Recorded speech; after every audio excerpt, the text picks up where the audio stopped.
এই মুহূর্তে যে বড় খবরের দিকে নজর রাখবো, মাদক খেতে গিয়ে রহস্যজনকভাবে খুন যুবক। এই মুহূর্তে যে খবর রয়েছে, যুবক খুনের ঘটনায় রীতিমতো চাঞ্চল্য ছড়িয়েছে কালিয়াচকে। মাদক খেতে গিয়ে রহস্যজনকভাবে খুন, যে ছবি আপনারা দেখতে পাচ্ছেন কালিয়াচকের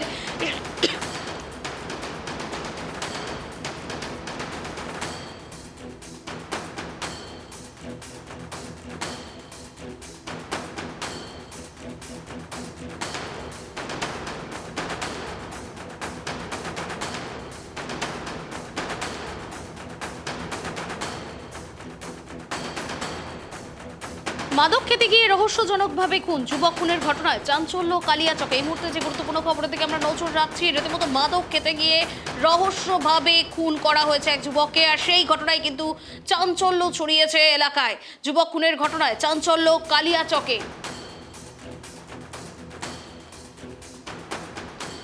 এ বিষয়ে বিস্তারিত জানবো, আমার সঙ্গে টেলিফোন লাইনে যুক্ত হয়েছে আমাদের প্রতিনিধি রুহুল। রুহুল, যেমনটা জানা যাচ্ছে যে মাদক খেতে গিয়ে রহস্যজনকভাবে খুন করা হয়েছে এক যুবককে, ঠিক কি ঘটেছে? দেখো সৌমি, তোমাকে প্রথমেই জানাবো, রহস্যজনকভাবে এক যুবকের মৃতদেহ উদ্ধারকে ঘিরে চাঞ্চল্য ছড়ালো মালদার কালিয়াচক মোথাবাড়ি তালতলা এলাকায়। তোমাকে জানাবো যে গতকাল রাতেই একটি বাড়িতে মাদক খেতে গিয়েছিল। সেই বাড়িতে মাদক খাবার পর বাবর শেখ, বয়স 32, পুলিশ সূত্রে আমরা যেটা জানতে পারছি, এই ব্যক্তি তার মৃতদেহ উদ্ধার হয়েছে। এবং এই ব্যক্তি, যে ব্যক্তির বাড়িতে গিয়েছিল, নবিউল শেখ, তার বাড়ি হচ্ছে তালতলা এলাকার ইসলামপুর জিপির 1 নম্বর জিপির তালতলা এলাকায়। এবং সেই বাড়ি থেকে সে কিন্তু মাদক নিতে যায়, অর্থাৎ যে হিরোইন ড্রাগসের কথা বলা হচ্ছে, এবং সেই ড্রাগসের মূল কারবারি হচ্ছে নবিউল শেখ।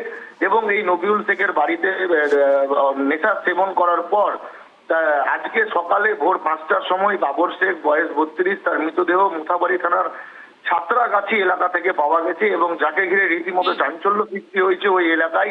তবে অভিযোগ, স্থানীয় বাসিন্দাদের দীর্ঘদিন ধরে ওই এলাকায় নবিউল শেখের বাড়িতে মাদক চক্র চলতো এবং মাদক চক্রের আসর বসানো হতো বলে অভিযোগ করতেন স্থানীয় বাসিন্দারা। এবং তার ফলে রাজ্য পুলিশের এসটিএফ, কালিয়াচক থানার পুলিশ, তার পাশাপাশি মোথাবাড়ি থানার পুলিশ সবাই কিন্তু অভিযান চালাচ্ছিল, অভিযানে নেমেছিল। এবং অভিযান চালানোর পর তারা কিন্তু দেখতে পায় এই নবিউল শেখ বাড়িতে নেই, এবং তিনি কিন্তু পলাতক রয়েছে। এবং এই বাবর শেখকে কে বা কারা খুন করলো তা নিয়ে এখন তদন্ত শুরু করেছে মালদার কালিয়াচকের মোথাবাড়ি থানার পুলিশ।